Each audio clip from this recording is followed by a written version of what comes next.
Now, we knew our shop floor was going to take the most abuse out of pretty much anything in here. And before we brought all of our equipment back in, we had the old concrete reconditioned for many more years of abuse.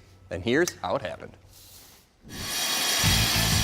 Resurfacing a concrete floor the right way is actually a lot of work, and the guys from QuestMark are some of the very best in the business. They started by cutting the floor joints to clean them out and expose fresh concrete.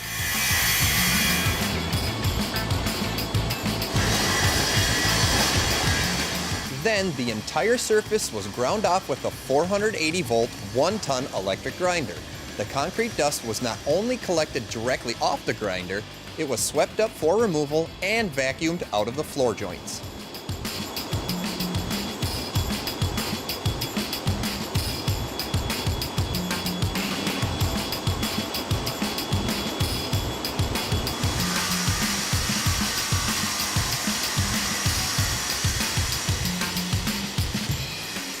From there, they were filled with a flexible epoxy to give us a completely smooth surface once they were done. Now, this special formula allows the slabs of the floor to move independently, yet it keeps them bonded together and keeps dirt and dust and small parts out of the joints.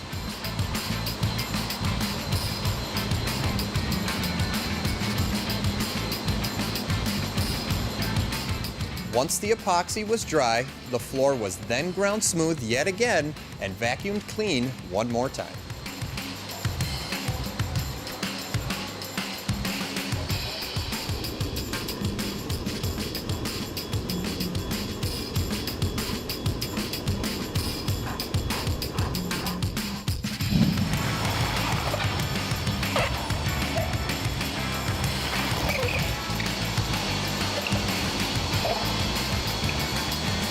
A layer of grout coat was spread on top of the concrete to help fill in all of the chips, scratches, and small holes left from years of abuse.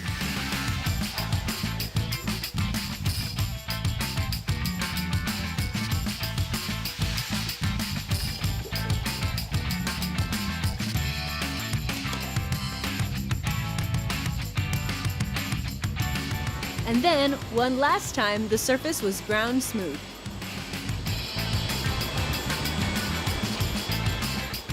After one last thorough cleaning, a dark charcoal gray stain was applied to the floor so it wouldn't be so bright under all of our TV lights. The last step was burnishing the floor. That helps protect it from any new stains. Now, we think our new floor looks awesome, and we certainly know it is ready for anything we can throw at it.